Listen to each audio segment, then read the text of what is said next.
እግዚአብሔር ቃል ክብር በእግሮቻችን ቆመን ከሁለተኛው ጢሞቴዎስ መልእክት ምዕራፍ 2 ከ1 እስከ 7 እናነብና ዛሬ የመጨረሻውን ሐሳብ እንካፈላለን። እግዚአብሔር ያስተምረናል፣ ይናገረናል። አሜን። ሁለተኛ ጢሞቴዎስ ምዕራፍ 2 ከቁጥር 1 እስከ 5 በጌታ ስም አነባለሁ። እንደዚህ ይላል። እንግዲህ ልጄ ሆይ አንተ በክርስቶስ ኢየሱስ ባለው ጸጋ በርታ። ብዙ ሰዎች የመሰከሩለትን ከኔም የሰማኸውን ሌሎችን ደግሞ ሊያስተምሩ ለሚችሉ ለታመኑ ሰዎች አደራን ስጥ። እንደ ኢየሱስ ክርስቶስ በጎ ወታደር ሆነ አብረኸኝ መከራ ተቀበል። የሚዘምተው ሁሉ ለጦር ያስከተተውን ደስ ያሰኝ ዘንድ ትዳር በሚገኝበት ንግድ ራሱን አያጠላልፍም። ደግሞም በጫወታ የሚታገል ማንም ቢሆን እንደሚገባው አድርጎ ባይታገል የድሉን አክሊል አያገኝም። የሚደክመውም ገበሬ ፍሬውን ከሚበሉት መጀመሪያ እንዲሆን ይገባዋል የምለውን ተመልከት። ጌታም በነገር ሁሉ ማስተዋልን ይስጥህ። አሜን። ለጌታ ክብር ሰጥተን እንቀመጥ። ሃሌሉያ። ክብር ለኢየሱስ ይሁን። እንግዲህ ሶስቱ የታማኝነት ጥሪዎች በሚል እየተካፈልን ነበረ።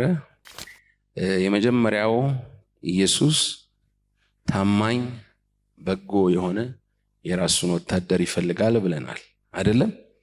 የመጀመሪያ ጥሪ ጌታ እኛን የሚፈልገው ምንድነውለት ነው? የኢየሱስ ታማኝ በጎ ወታደር። አሜን። እስቲ በሉ ከኔ በኋላ የኢየሱስ ታማኝ በጎ ወታደር ነኝ። አሜን። የኢየሱስ ታማኝ በጎ ወታደር ሁን በሚል ነው ያየነው። የመጀመሪያው ጥሪ ይሄ ነው፣ የኢየሱስ ክርስቶስ ታማኝ በጎ ወታደር እንድንሆን ነው። ሁለተኛ ኢየሱስ ጀግና የሆኑ ታማኝ የሆኑ አትሌቶችን ይፈልጋል ብለናል። ስለዚህ ጀግና የኢየሱስ ታማኝ አትሌት ሯጭ እንሆን በሚል ተካፍለናል። እስቲ ጀግና በሉ። የኢየሱስ ታማኝ ሯጭ እሆንለታለሁ። አሜን። ክብር ለእግዚአብሔር ይሁን። ኢየሱስ ክርስቶስ ለሱ የሚሮጡ ይፈልጋል። አይገርምም? ብዙ ሀገሮች ጥሩ አትሌቶችን ይፈልጋሉ። ታውቃላችሁ፣ የኛ አትሌቶች ጎበዝ ስለሆኑ ብዙ ሀገሮች ሊወስዷቸው በገንዘብ ይሞክራሉ። ነገር ግን ኢየሱስ ደግሞ ለሱ የሚሮጡ መንፈሳዊ ሩጫ ለሱ የሚሮጡለት ሰዎችን ይፈልጋል። ብርቱ ሯጮችን ይፈልጋል። በአቋራጭ የሚሮጡ አቋራጭ መንገድን የሚከተሉ የገዛ ሩጫቸውን የሚሮጡ ሳይሆን በታማኝነት የሱን ሩጫ የሚሮጡ። የማንን ሩጫ? የኢየሱስን ሩጫ። ዛሬ ብዙ ሰዎች የራሳቸው ሩጫ ነው የሚሮጡት። ብዙዎች የራሳቸው መንገድ ነው የሚሄዱት። ብዙዎች የራሳቸውን ጉዞ ነው የሚጓዙት። የኢየሱስን መንገድ የሚጓዙ ጥቂቶች ናቸው። ዛሬ እግዚአብሔር ይረዳናል። አሜን። ሃሌሉያ። አቋራጭ የሚከተሉ ብዙዎች ናቸው። በአቋራጭ ለመክበር፣ በአቋራጭ ዝና ለማግኘት፣ በአቋራጭ መድረክ ለማግኘት፣ በአቋራጭ ገንዘብ ለማግኘት፣ የተለያየ ነገር ለማግኘት፣ ስልጣን ለማግኘት አቋራጭ መንገድ የሚሄዱ በጣም በርካቶች ናቸው።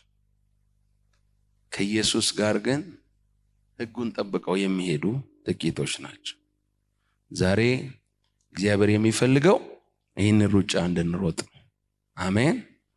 በቅድስና እንድንሮጥ፣ በጸሎት፣ በትጋት፣ በቅንነት እግዚአብሔርን በቅንነት በማገልገል፣ በጾም በመድከም፣ ተግሳጹን በመቀበል፣ የእግዚአብሔርን ቃል በማጥናትና በመታዘዝ በታዛዥነት መኖር።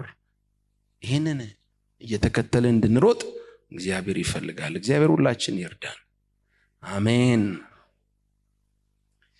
መዝሙር 50 ቁጥር 22 ላይ እግዚአብሔርን የምትረሱ እናንተ ይህን አስተውሉ፣ አለዚያ ግን ይነጥቃል የሚያድንም የለም ይላል። እግዚአብሔርን የምትረሱ ይላል። እግዚአብሔርን የምትረሱ አውዱ የእግዚአብሔርን ትእዛዝ ስለመጠበቅ ነው የሚናገረው። የእግዚአብሔርን ኪዳን ስለመጠበቅ ነው የሚናገረው።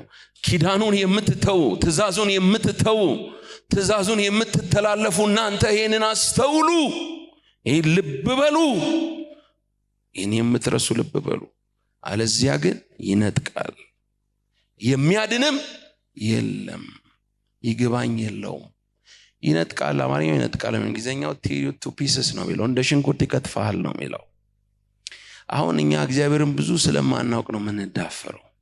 መንፈሳዊ ነገር የቀለለበት ዘመን ላይ ነው ያለ ነው።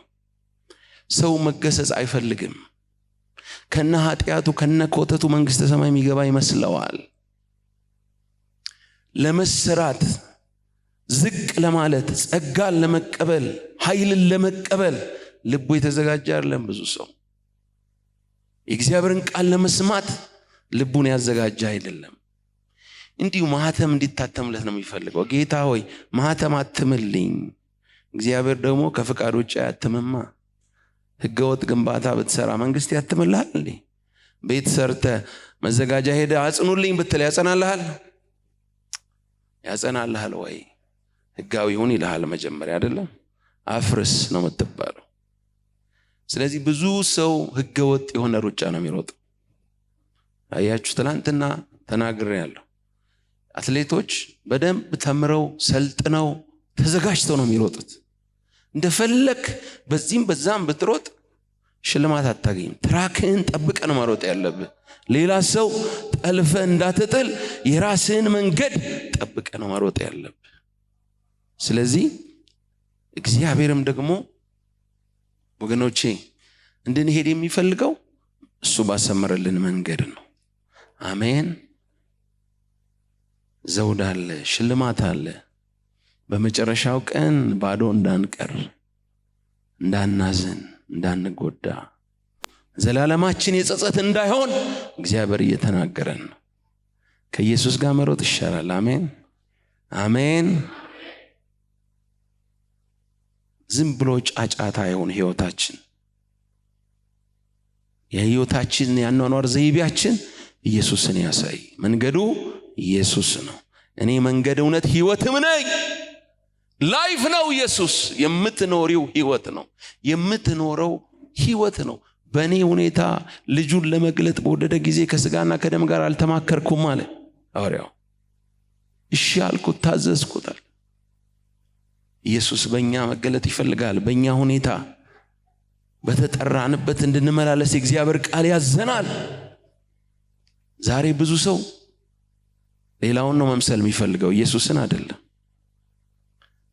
ሌላው መምሰል ምን ይጠቅማል? ኢየሱስን መምሰል የዘላለም ሽልማት አለው፣ ዘውድ ክብር አለው፣ የጽድቅ አክሊልን ያጎናጽፋል። አሜን። ሌላ ሰው መምሰል ምን ይሰራል? ምድራዊ ነው፣ ምድራዊ ነው። ኢየሱስን ለመምሰል ተጠርተሃል በሉት አጠገባቸው ያለውን ሰው። አሜን። እግዚአብሔር በዚህ ሩጫ እንድንኖር ይፈልጋል፣ እንድንሮጥ ይፈልጋል። ስለዚህ ዛሬ መንገዳችን ከተበላሸበት እንመለስ። አሜን። አሁን እኔ ከወድጃ ለምን የምናገረው? ትናንትና ተናገር ያለው ግን ጌታ ደግመ ተናገር አለኝ። ወደሚቀጥለው ሐሳብ መሄድ አልቻልኩም። ተናገር አለኝ መንፈስ ቅዱስ። አሁን እሱን ተላልፌ እንደገና ዝም ብዬ ብቀጥል ልክ አይሆንም። እኔም በደለኛ ሆናለሁ፣ ከሩጫ ወጣለሁ። ለዚህ ነው ምደግመው እንጂ ትናንት ተናግሬ ነበር። ተናገር ድገምና አለኝ። የእግዚአብሔር ሕዝብ ስሙ፣ ጌታ ከኔ ጋር ሩጡ እያለ ነው። ብዙዎቻችሁ የምትሮጡት የራሳችሁ ሩጫ ነው።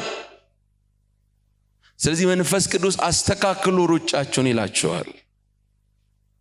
አይን ካልተጨፈነ ትንቢት ያለ ማይመስለው ሰው አለ። ይሄ ከትንቢትም የጸና ቃል ነው። አሜን። ከትንቢት ሁሉ ይበልጣል። አሜን። ክብር ለኢየሱስ ይሁን። ይሄንን እምቢ ካልክ ይሄ ቃል ነው የሚፈርድብህ። ነገር ዘላለምህ ላይ ነው የሚፈርደው። 100 ዓመት ላይ አይደለም፣ ዘላለምህ ላይ ይፈርድብሃል። የእግዚአብሔርን ቃል አክብሩ። የእግዚአብሔር ቃል ዘላለማዊ ነው፣ አይወድቅም፣ ለዘላለም የጸና ነው። አሜን። ክብር ለኢየሱስ ይሁን። ስለዚህ መምረጥ አለብን። መንግስተ ሰማይ ወይስ ሲኦል? ኢየሱስ ወይስ ሰይጣን? ዓለም ወይስ ሰማይ? የቀድሞውን እባብ ወይስ ደግሞ እግዚአብሔርን? ብርሃንን ወይስ ጨለማን? መርጠን እንሩጥ። አጠገባችሁ ያለውን ሰው መርጠህ ሩጥ በለው። ኢየሱስን እያየህ ሩጥ በለው። እንዲህ ያሉ ምስክሮች እንደ ደመናት በዙሪያችን ካሉልን ይላል። ምስክሮች እኮ ናቸው። ሮጠው ጨርሰዋል እነሱ አይደል?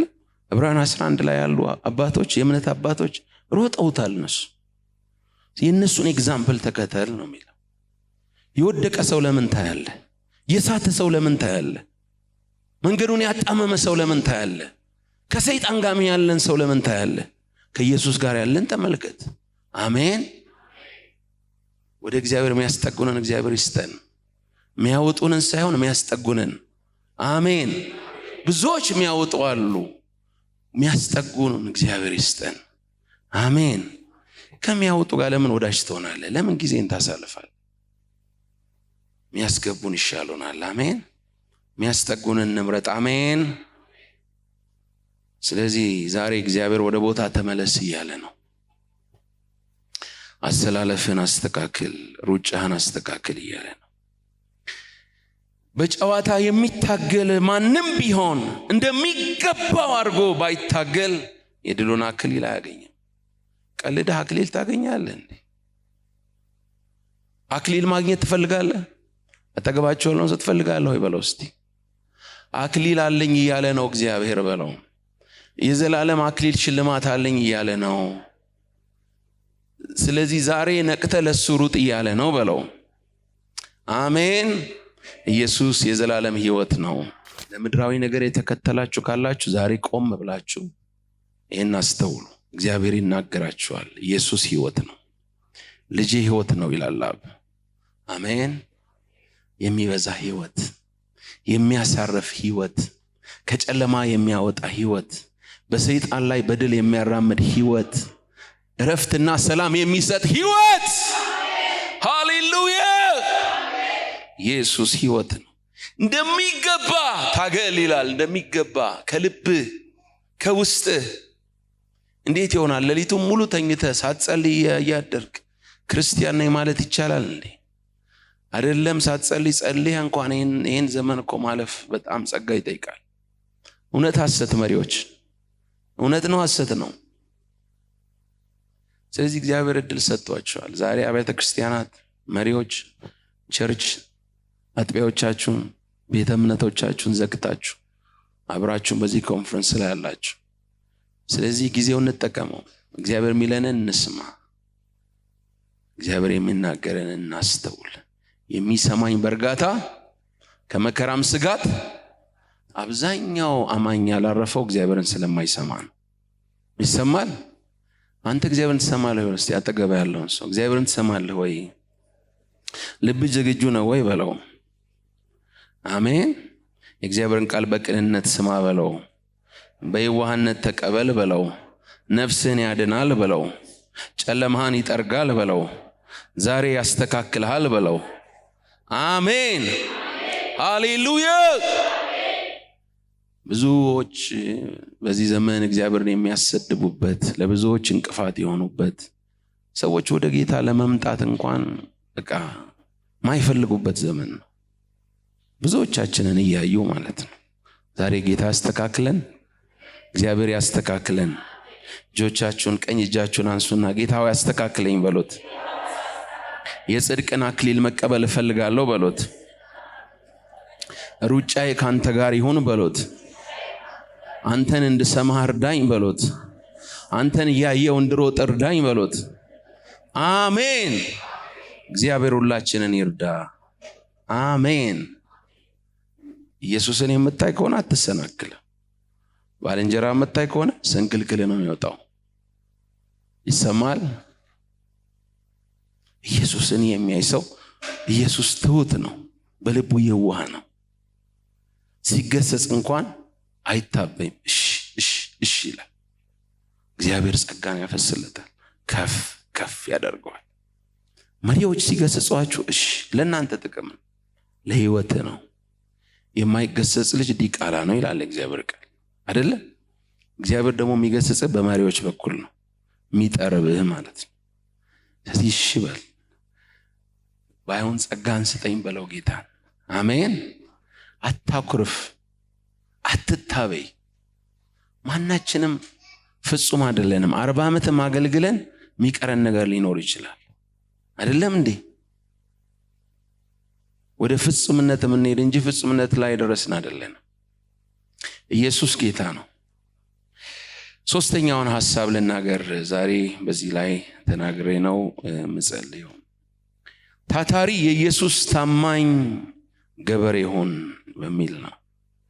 ታታሪ በሉ እስቲ። የኢየሱስ ታማኝ ገበሬ እሆንለታለሁ በሉ እስቲ። አሜን። እነዚህ ናቸው የሶስቱ የታማኝነት ጥሪዎች። የመጀመሪያ የኢየሱስ ክርስቶስ ታማኝ በጎ ወታደር፣ ሁለተኛ ጀግና የኢየሱስ ታማኝ አትሌት ወይም ሯጭ፣ ሶስተኛ ታታሪ የኢየሱስ ታማኝ ገበሬ። አሜን። ክብር ለኢየሱስ ይሁን። ምን ይለዋል? ቁጥር 6 ላይ የሚደክመው ገበሬ ፍሬውን ከሚበሉት መጀመሪያ እንዲሆን ይገባዋል የምለውን ተመልከት፣ ጌታም በነገር ሁሉ ማስተዋልን ይስጥ ይለዋል። ጌታም በነገር ሁሉ ምን ይስጥ? ማስተዋል ይስጥ። ዛሬ እኮ ወገኖቼ ማስተዋል ነው የጎደለን። የማያስተውል ሕዝብ ምን ይላል? ይገለበጣል። ለዚህ ነው የብዙ ሰው ላይፍ ተገልብጦ ነው ያለው፣ አፕሳይድ ዳውን። በእግሩ ይሄዳል እንጂ ህይወቱ እንደዚህ ነው፣ የዞረ ነው። አለ ስንል የለም። ጠጋ ብላችሁ ስታዩ እግሩ ምኑ በቃ መልኩ የጠፋበት። እግዚአብሔር ማስተዋልን ይስጠን እና ምን ይለዋል? አስተውል፣ ይህንን ልብ በል። ልብ እንደሌላቸው እንደ ፈረሶችና በልዋብና በልጓም እንደሚሄዱ እንደሚያዙ እንደሚያረጉላቸው በቅሎች አትሁኑ ይላል። አይደለም እንዴ?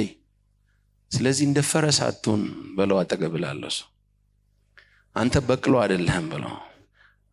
ከበቅሎ የሚለይህ በለው በእግዚአብሔር አምሳል ማስተዋል የሚችል አእምሮ አለክ።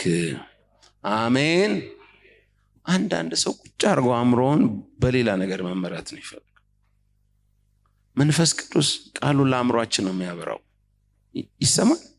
አስተውል ይለዋል። አስተውል፣ ልብ አድርግ ይለዋል። ዝንጉ አትሁን። አሁን ተማርን 3 ቀን። የመጀመሪያውን ትምህርት ከሁለተኛው ጋር ይያዛል አያያዝም? የሶስተኛው ዛሬ የምንማረው ከነዚህ 2 ቀናት ከተማርነው ጋር አያያዝም? አሁን ወታደር ነው የሚለውን ረስተ ሯጭ ነው የሚለውን ብቻ ብትይዝ ልክ ነው። ዛሬ ደግሞ ገበሬ የሚለውን ስትማር አይ አትሌትና ወታደር የሚለውን ረስተ ገበሬ ብቻ የሚለውን ይዘህ ትወጣለህ። ልክ አይደለም። ይሄ አስተውል ይለዋል። እነዚህን ነገሮች የምነግርህን አስተውል፣ አስብበት፣ አሰላስለው፣ አመዛዝን፣ ተጠቀም። እግዚአብሔር የሰጠህን አእምሮ ተጠቀም። አእምሮ ዝም ብለህ እንደ በቅሎ አትሁን፣ በስሜት አትሂድ። ለምንድነው ፈረስ ሉጋ የሚደረግለት? እንዲገራ አይደለ? ለምን? ፈረስ በቀኝ በኩል ታጠፍ ብትለው አይሰማህም። እዚህ ላይ ግን ብረት ታስገባለትና ወደ ቀኝ ስታዞረው ወደ ቀኝ ይዞራል። ወደ ግራ ስትፈልገው እንደዚህ ስታደርገው ይዞራል። ለምን? ማስተዋል የለውም። ስለዚህ በስሜት አትመራ፣ በሁኔታ አትመራ። ቃሉ ይምራን። አሜን። እስቲ በደንብ አሜን በሉ። ኢየሱስ ጌታ ነው። ይሄ ነው የሚፈርደው። ይሄ ነው ዳኛው። ይሄ ነው እውነተኛው። ይሄ ነው የትም ዓለም ላይ ብትሄድ፣ ሰማይም ብትሄድ እንኳን ይሄ ቃል ነው የሚሰራው። አሜን። የእግዚአብሔር ቃል ሕያው ነው። ስለዚህ ቃሉን ወደ ጎን እናስቀምጥ፣ የመጀመሪያ እናድርገው። አሜን። ትእዛዙን ጥለን ትክክለኛ ሩጫ መሮጥ አንችልም። እሺ፣ ጌታ የሚፈልገው ምንድን ነው? እንደ ገበሬ ታታሪ እንድንሆን እግዚአብሔር ይፈልጋል። ይሰማል። እናንተ ለግብርና ስራ በጣም የቀረባችሁ ናችሁ። ገበሬዎች እንድንሆን። ምን አይነት ገበሬ? ጠንክሮ የሚሰራ ገበሬ። ሰነፍ ገበሬ ሳይሆን ጠንክሮ የሚሰራ ገበሬ። አመዛዝን ይለዋል። አእምሮን ተጠቀም የሚለው እግዚአብሔር ደግሞ ማስተዋልን ይስጥ። አእምሮን ሁሉ የሚያልፍ እግዚአብሔር ሰላም ልባችንና ሐሳባችንን በክርስቶስ ኢየሱስ ምን ያደርጋል ይላል? ይጠብቃል። ስለዚህ እግዚአብሔር በማስተዋሉ ይጠብቀን። አሜን። ማስተዋል ጥንቃቄ ይጠብቃል። ማስተዋል ይጋረዳል። ስለዚህ አስተውለን እንድንሄድ ነው እንጂ ዝም ብለን እንደ ፈረስ እንድንሄድ እግዚአብሔር አይፈልግም። ነፍስ ደግሞ ያለ እውቀት ትሆን ዘንድ እግዚአብሔር ምን አይልም? አይወድም፣ አይፈቅድም። ጌታ ኢየሱስ አባቴ እስከ ዛሬ ይሰራል፣ እኔም ደግሞ እሰራለሁ። እግዚአብሔር ሰራተኛ ነው። ይህንን ሁሉ ፍጥረት ለመፍጠር 6 ቀን ነው የወሰደበት። ሰራተኛ ነው እግዚአብሔር። በ7ኛው ቀን አረፈ ይላል። እስከ ዛሬ ይሰራል አለ ጌታ ኢየሱስ፣ እኔም እሰራለሁ። እንዲሁም ዮሐንስ ወንጌል ምዕራፍ 4 ላይ የኔስ መብል የላከኝን ፍቃድ አደርግ ዘንድ ስራውንም እፈጽም ዘንድ ነው አለ። የኔ መብል እሱ ነው። እርካታዬ እሱ ነው። የሚያስደስተኝ እሱ ነው። ምንድን ነው የሚያስደስታችሁ? መንፈስ ቅዱስ በኃይል በእናንተ ላይ እንዲመጣ ትፈልጋላችሁ? እግዚአብሔር እንዲጠቀማችሁ ትፈልጋላችሁ? እግዚአብሔር ለሌሎች ፈውስ እንዲያደርጋችሁ ትፈልጋላችሁ? ለሌሎች ረፍት እንዲያደርጋችሁ ትፈልጋላችሁ? ኢየሱስ በእናንተ እንዲታይ ትፈልጋላችሁ? የኢየሱስ መዓዛ በእናንተ እንዲሸተት ትፈልጋላችሁ ወይ? አይሰማኝም። አትመልሱም ነው ወይስ ፈጣን የሆነ በማይክሮዌቭ ቶሎ ብስል ብሎ የሚደርስ ተአምር፣ ወዲያው ፍጥን ብሎ ፋስት ፉድ የሚመጣ ተአምር፣ መልስ፣ ጉብኝት፣ እንደዚህ ነው የምትፈልጉት? ዛሬ ብዙ ሰው ወዲያው አሁን ነው ጸሎት ራሱ ዛሬ ጸልዮ ዛሬው ነው መልስ የሚፈልገው። ልጆቻችን መኪና ልንዳ ቢሉን መኪና ኖሮን እንሰጣቸዋለን እንዴ? ንዳ ብለን እንሰጣቸዋለን? ምን ማድረግ አለባቸው? ማደግ አለ፣ መብሰል አለባቸው። ከዛ ደግሞ ትምህርት ቤት ገብተው መለማመድ አለባቸው። መኪና ስላለ ለልጅ ቁልፍ መስጠት ራስን አጥፋ ማለት ነው አይደለ? ወይ ሰው ጨርስ ማለት ነው። እግዚአብሔር እኮ ማስተዋሉ አይመረመርም፣ ሁሉን ያውቃል። አቅማችንን ያውቃል። አቅምን ያውቃል በለው እስቲ። ለዚህ ነው እንድትሰራ የሚፈልገው በለው። በጊዜው ከፍ እንዲያደርጋችሁ ከኃይለኛው ከእግዚአብሔር በታች ራሳችሁ ምን አድርጉ? አዋርዱ። እዚህ በትህትና እንስራ። አሜን። በመመኘትና በመጎምጀት እንዲሁ ተስፋ በማድረግ ውጤት አይመጣም። ስራ ይፈልጋል። በጉልበት ሂድ አለው ጌዲዮንን። በጉልበት ምን በል ሂድ፣ አንተ ጽኑ ኃያል ሰው፣ በጉልበት ምን በል በዚህ ጉልበት ሂድ አለው። ሰው ጸልይ፣ ተንበርከክ። መንፈሳዊ ሕይወት ደረቅ እንዳይሆን፣ አገልግሎት ደረቅ እንዳይሆን፣ መንፈስ ቅዱስ እንዲመራ፣ ሰማይ ክፍት እንዲሆን የበለጠ ባንተ ላይ እግዚአብሔር በጥበብ በማስተዋል እንዲያሳድግ ጸልይ፣ ተንበርከክ፣ ቃሉን አጥና፣ ብላ፣ አሰላስል በቀንና በሌሊት። አሜን። ቅድስናን ወንጌልን ተከተል። ሐዋርያው ጳውሎስ ለጢሞቴዎስ ምዕራፍ 4 ቁጥር 2 ላይ በዚሁ ሁለተኛው ጢሞቴዎስ ላይ ምን ይለዋል? ቃሉን ስበክ፣ በጊዜው ማለት ጊዜውም ጽና፣ ፈጽመ እየታገስክና እያስተማርክ ዝለፍ፣ ገስጽ፣ ምከርም ይለዋል። ደቀ መዝሙር መሆን ሌሎችን ደግሞ ደቀ መዝሙር እንድናደርግ ተጠርተናል። መከሩ ብዙ ነው፣ ሰራተኞቹ ግን ምንድናቸው? ጥቂቶች ናቸው።